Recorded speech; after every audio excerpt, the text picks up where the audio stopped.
then the V-block couldn't even make out what the heck this was in the photo. So I just took his word for it that it was a V-block. In his description, grimy, needs cleaning with a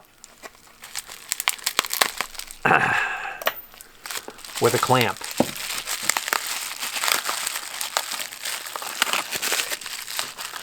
Oh, that's a cute little sucker. Tell you what, that's marked something. It almost looks like a Taft Pierce. Let's look at the shape on this thing.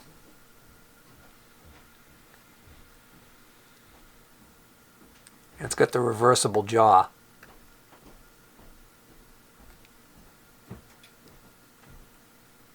So this V-block is clearly marked Taft Pierce 969D. But the block measures 1 3/8 by 1 3/8 square by 1 1/8 high. And although I can't find any reference on the internet to a Taft Pierce block with that part number, if I go to the website where they still sell Taft Pierce blocks on Suburban Tool, they have a list, and they have a 9128 V block that looks very similar to this. The little clamp is a little bit different. And they're showing that as a single block, 1 3/8 by 1 3/8 by 1 1/8, same dimensions. And they still show it in their catalog.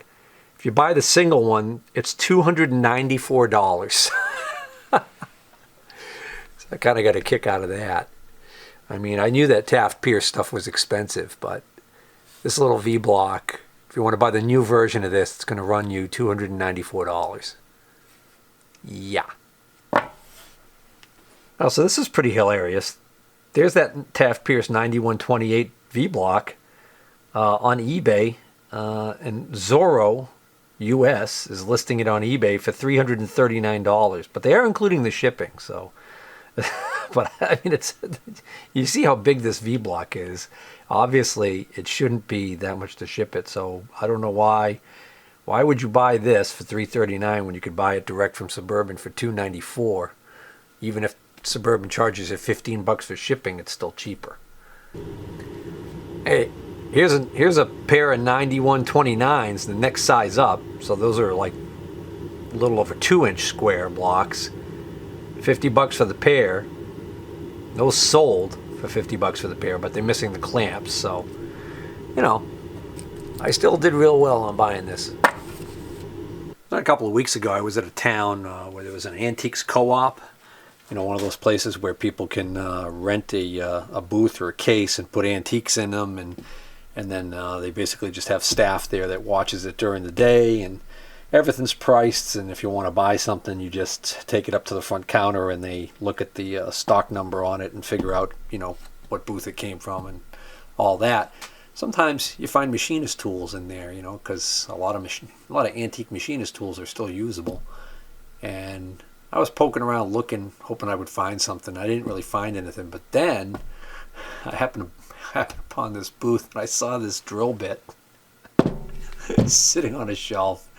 And I was like, oh, look at that thing. So this thing had $10 on it. And I was like, that's, you know, if you had to buy this drill bit, I can imagine what it would cost. So as I usually do with old drill bits like this, the first thing I look at is try and figure out who made it. Because, you know, there are imports. I'm not sure what size Morse taper this is, but this is actually a genuine Morse drill bit. It's actually marked 2 3/8, and it's got the Morse M in a inside of a square, and USA high speed. So, you know, it's got just the slightest bit of surface rust on it. It's in great shape. It's a massive drill bit. You know, the cost of shipping these kind of makes it kind of tough. This won't fit in a flat rate box because of the length, so you're kind of pigeonholed into you know, having to pay for shipping on something like that. And initially, I wasn't even going to buy this. And then I looked and he had some other drill bits there. And it was funny because I was thinking to myself, oh, geez, I don't really want to buy all this stuff. You know, and if the guy was there, like if this was a flea market where the guy was at the table right there in front of me, I'd maybe offer him a price on these things, like a package deal. And so he had $5 a piece on all of these. And what ended up happening was I went and looked around at some other stuff, and then as I was walking out, I happened to see the guy had just happened to come in right when I was there to bring in some new inventory and stuff. And I said, is this your booth? And I told him, I said, geez, you know, I was just contemplating maybe making an offer on this, but you weren't here. But I said, since you're here, we got to talking, and I said, how about $20 for the lot? So it was 10, and then 5 a piece for these, 5, 10, 15, 20. So it was basically $30, but because I was taking them all right then and there, all in one, all he had left, he accepted my offer for $20. And the only thing I left initially was this big tap that he had $5 on. And I explained that, well, I got more taps than I need. So as I was turning to walk away with this, you know, after paying him and everything, he says, you want the tap, just take it. Because he said, I'm not going to use it. He didn't have any other taps to put it with. So this tap is kind of interesting. Get a load of how fine the teeth are on this thing for a tap this diameter. So there's a little bit of surface rust on here. It makes it a little hard to read. But this is a Pratt and Whitney Tap. And it's a 15/16 27 pitch. So 27 threads per inch, 15/16. I gotta imagine that's not a very common tap. So he threw that in. And these other drill bits, obviously high-speed steel, but again, you know, this one's a Morse USA. This is a 63/64. Another Morse 27/32. And this is a Clee Forge by the Greenfield Tap and Die Company, 15/16. Getting back to this first one, just wanted to show you, I overlooked the fact that it actually has these holes in the end. So this is a through coolant. And this one is interesting. This is a Morse 1 inch coated. But what's kind of interesting about this is, take a look. It's a double helix. It's got a dual spiral. So that makes that one a little bit unique.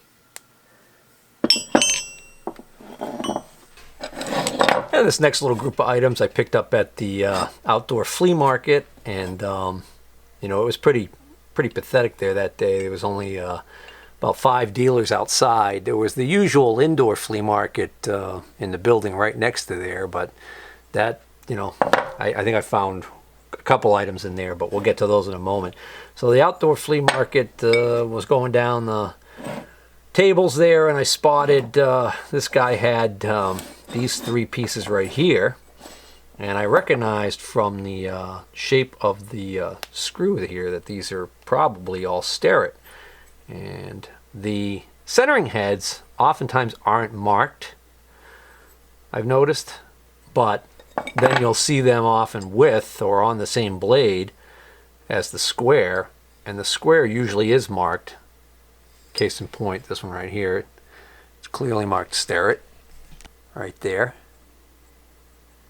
And you can see the shape of that. That's a good match. In fact, this one, the patina, is even a good match. So these two right here look like they may have even been on the same blade originally, and he didn't have any blades. But I figure I either might have an extra blade laying around here, or I might come into one. And then the extra centering head, since it was sitting there anyways, I figured, well, might as well go for it. Oh yeah, so that's the other difference you see on these. That would indicate the age difference on these. These are both going to be Starrett center heads, but, and actually this one is marked, but I still believe this is one, and I believe it's just an earlier one because it has the smooth lacquer finish as opposed to the later wrinkle finish. So we were working a deal on these, and then I spotted this laying there, and we agreed. He agreed to take $15 for this, which is a good deal. So I figure I paid only like $5 for this. And this is a nice little hand vise, but it's missing a lot of parts. It's got the spring, the leaf spring in there, which is nice. Okay. But there should be a bolt with a wing nut that goes on here to actually close this up. So I'll find something and make this work. Haven't really looked for any markings on this yet.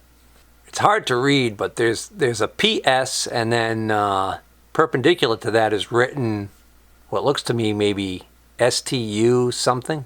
So I just put PS STU hand vise into Google, and Google did its magic, and this is a PS Stubbs hand vise. And according to the listing I found for one that's sold on eBay, these were made in England. So there we go.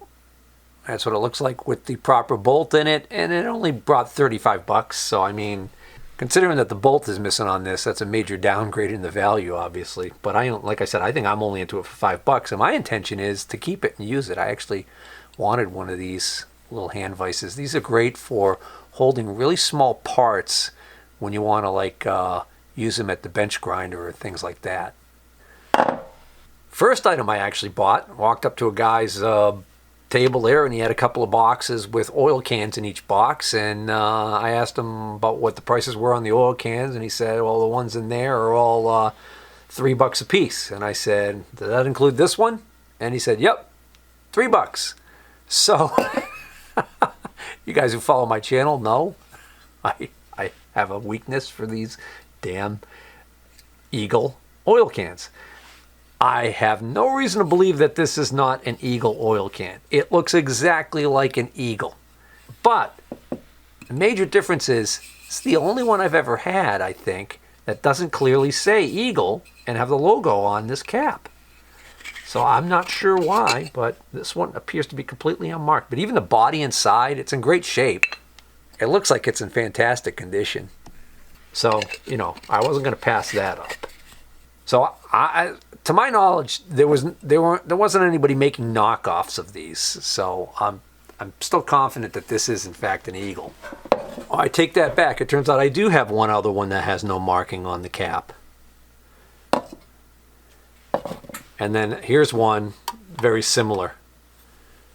And you can see it's clearly marked Eagle. And in fact, this one even goes as far as to have this nice silk screening on the can.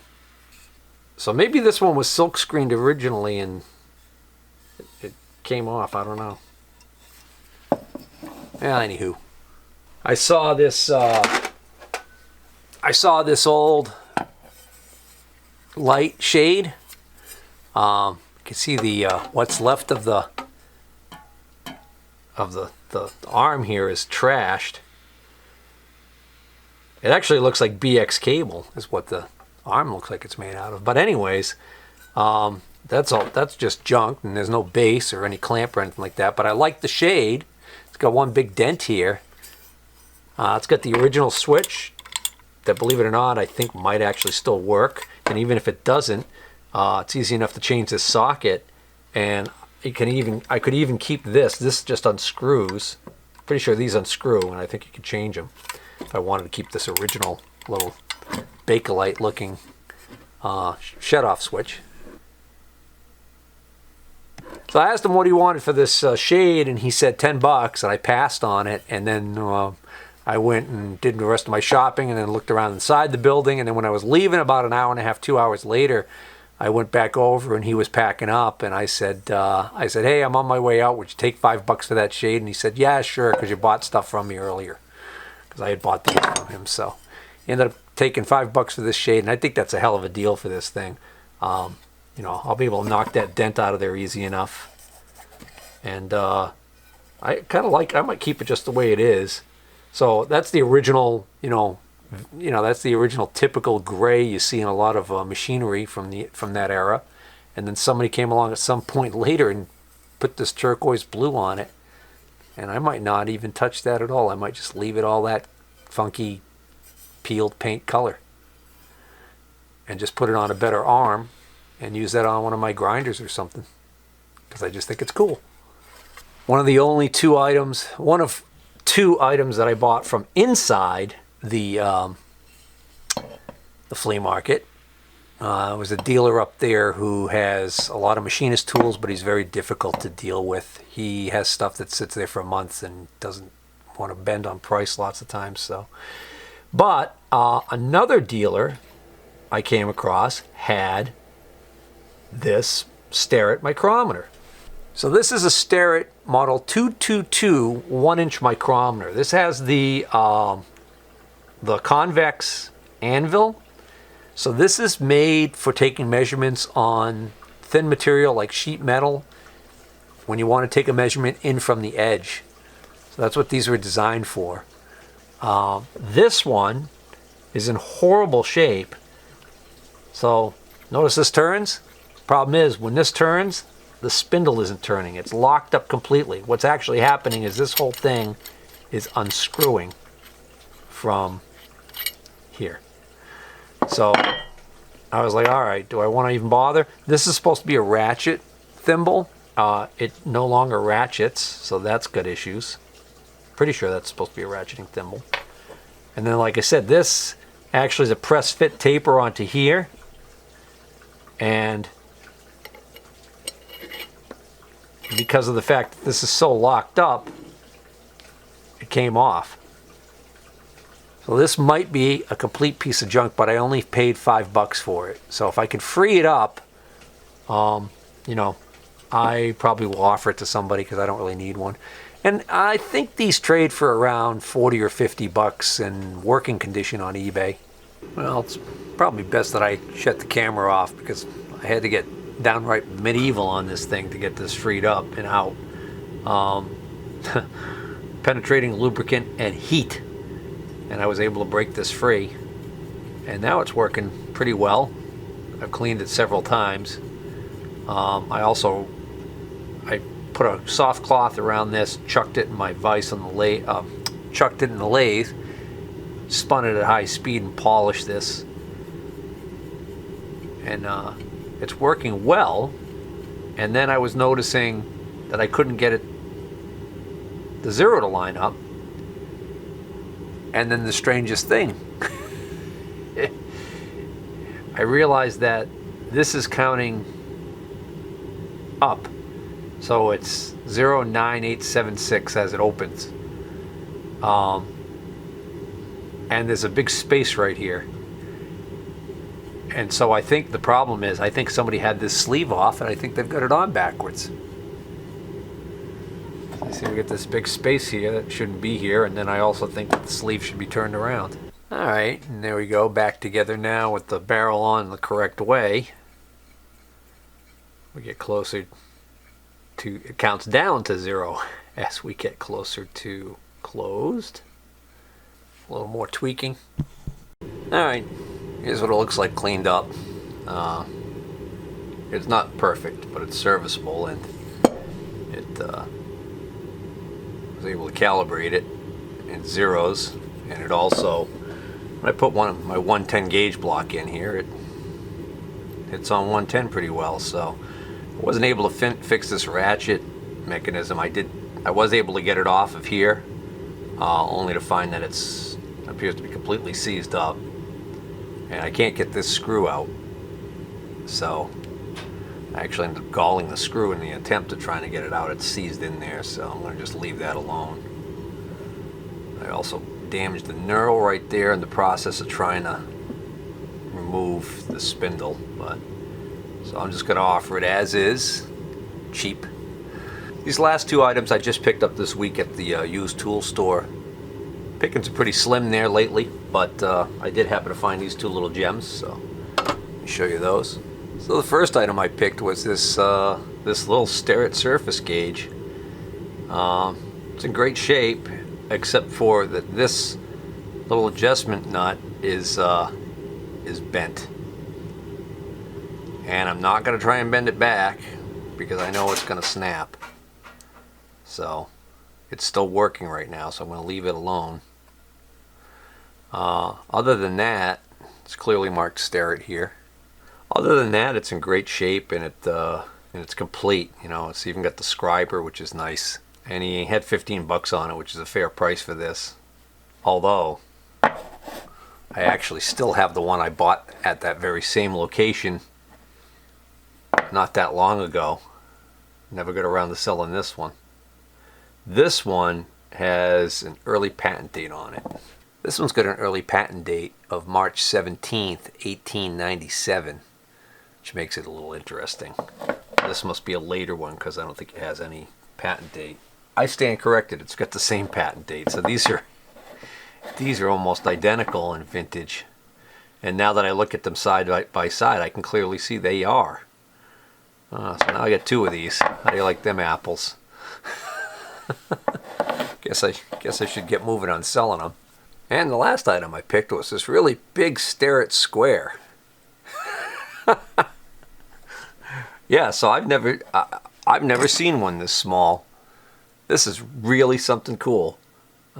Just had to have it. It's a little tiny number 21 Starrett.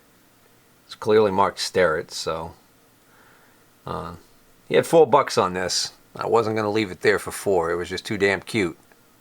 So it's 2 inches on the long side and 1 inch on the short side. And so the thing that I thought was kind of neat about this is that I can't find another one anywhere on eBay. I've searched current and past auctions, and all the ones I think I found were 3 inch on one side, or 2 inch on this side maybe, I don't remember. So a little bit of an oddity, a little bit rarer than normal. And there it is right there in the catalog. The thin steel tri-square is number 21, and the smallest size is the 2 inch by 1 inch. So although it says right here, these are supposed to be $2.10, so I think I got hosed. Oh, well, that's $2.10 in 1938 money, because this is my 1938 copyrighted catalog number 26. And on that pathetic joke, I think that's a good place for us to close here. So I hope you guys enjoyed this tool find video. A little bit of a mix here. Hopefully the next one's going to be a full estate. I've got something in the works right now. We'll see how that ends up panning out. If you like this video, please hit the like button. And if you're not already a subscriber, please consider subscribing. Take care.